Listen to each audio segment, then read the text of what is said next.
2 hari lalu aku mudik, kangen dengan suasana Jogja.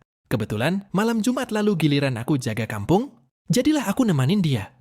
Setelah ngobrol ngalor ngidul, sampailah kami berlima, Pak Gio, Kelik, Sutris, dan aku beserta adikku pada pembicaraan yang serem-serem termasuk pengalamanku. Ketika masih remaja dulu, dari Pak Giola aku tahu bahwa Sukardi, salah satu preman kampung yang paling disegani di kampungku, sudah meninggal dunia. Bukan karena digebukin orang, kampung, atau ditembak polisi, melainkan gantung diri karena hubungannya dengan seorang gadis tidak direstui oleh ibunya, orang tua satu-satunya. Sebetulnya mereka berempat. Termasuk adikku agak enggan ketika kutanya tentang sebab musabab meninggalnya Sukardi. Bahkan, Kelik langsung terlihat gelisah, dan sekali-kali ia menatap ujung gang dengan wajah agak pucat. Dengan sedikit berbisik, Sutris menatapku serius. "Bang, cerita yang lain saja ya," katanya kepadaku. Adikku pun mendukungnya, namun aku tetap ngotot. "Ada? Apa sih kalian kayak diuber setan saja?" tanyaku sambil mengambil tempe goreng kesukaanku. "Bukan begitu, Bang," kata Sutris menatapku ragu. "Suasana kampung ini loh baru saja pulih," timpal Kelik sambil membetulkan sarungnya. "Pulih dari apa?" tanyaku heran. "Ya, dari teror hantunya Sukardi itu," kata adikku sambil menatap lagi ujung gang dengan penuh kekhawatiran. Jujur saja, aku baru melihat wajah adikku segelisah itu. Biasanya anak itu luar biasa beraninya. "Besok pagi saja aku ceritain tuntas," kata Sutris sambil beranjak pergi. Tunggu dulu, mau kemana?" tanyaku. "Tidur, ngantuk nih," katanya sambil ngeloyor pergi. Tak lama kemudian Kelik pun pamit pulang. Jadilah aku, adikku dan Pak Gio lah yang jaga kampung sampai pagi. Siangnya, pukul 11, aku sudah bertandang ke warung. Sotonya Sutris, penasaran pengen tahu ada peristiwa apa di kampungku pasca meninggalnya Sukardi, preman kampung itu. Kebetulan di situ juga ada Pak Joko, tukang bakso langgananku. Sutris yang melihat kedatanganku langsung berkata, "Tanya saja Pak Joko, biar lebih jelas." Dengan gayanya yang bikin sebel. Pak Joko yang ditembak pun jadi kecimpuhan. "Cerita apa, Mas?" katanya sambil menyeruput kopi hitamnya. "Itu loh Pak, tentang Sukardi," kata Sutris kembali, menimpali.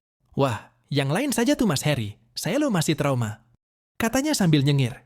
Waduh gawat nih, mereka berdua saling lempar tangan. Tentu ada yang tak beres. Pantesan tadi malam ibuku agak khawatir ketika kami berdua pamit mau jaga kampung. Setelah kurayu-rayu, akhirnya Pak Joko berani bercerita.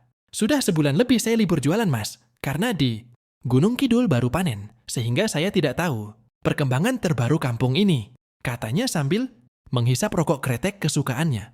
Malam itu, hujan dari pagi sampai sore belum juga reda. Tidak seperti biasanya sampai jam 21.30 baksoku belum laku seporsi pun. "Wah, alamat pulang dengan tangan hampa nih," gumamku sambil mengusap muka dari tetesan air hujan. Dengan agak malas, aku kembali memukuli mangkok baksoku.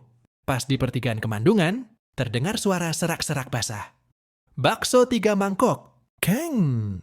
Meskipun duduk membelakangi, tapi aku tahu persis bahwa itu Sukardi, preman kampung yang biasanya sering minta baksoku gratisan. Waduh, apes nih. Dagangan belum laku sudah dipalak batinku. Daripada kenapa-napa, langsung saja ku bikinkan 3 mangkok bakso pesanan Mas Sukardi itu. Setelah racikan siap, langsung dengan tergopoh-gopoh aku mengantarkan pesanan itu. Anehnya, meskipun bakso sudah kusodorkan, namun ia tetap duduk membelakangiku dan tanpa menoleh dia langsung menyantap baksonya dengan lahap. Aku agak heran. Biasanya tingkah Mas Sukardi hendak karu-karuan bila sedang kumat premannya. Entah mengosak asik dagangan baksoku atau memukuli mangkok bakso sekeras-kerasnya sampai pecah. Tapi malam itu dia diam saja, bahkan cenderung amat diam. Aku pun ikut diam sambil menghisap sebatang rokok. Aku duduk membelakanginya. Nah, tak seberapa lama terdengar suara beratnya, "Baksomu kurang garam, Kang," katanya sambil meletakkan mangkuk keras-keras. Aku kaget dan spontan berdiri berhadap-hadapan. Betapa kagetnya aku saat melihat Sukardi dengan bajunya berlumuran darah dan ada tali mengikat lehernya, sementara matanya melotot. Dengan lidah terjulur, persis korban gantung diri, mataku langsung berkunang-kunang dan terasa gelap seketika. Pas sadar, tahu-tahu aku sudah terbaring di pos dan dikerubungi oleh Mas Sutris dan teman-teman yang jaga kampung.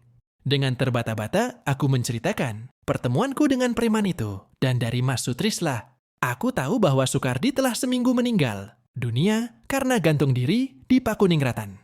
Begitu yang saya alami Mas Heri, pungkas Pak Joko sambil menghabiskan sisa kopi yang tinggal ampasnya. Pantesan, tadi malam teman-temanku tidak mau bercerita karena hampir selama 40 hari arwah gentayangan Soekardi menteror kampungku.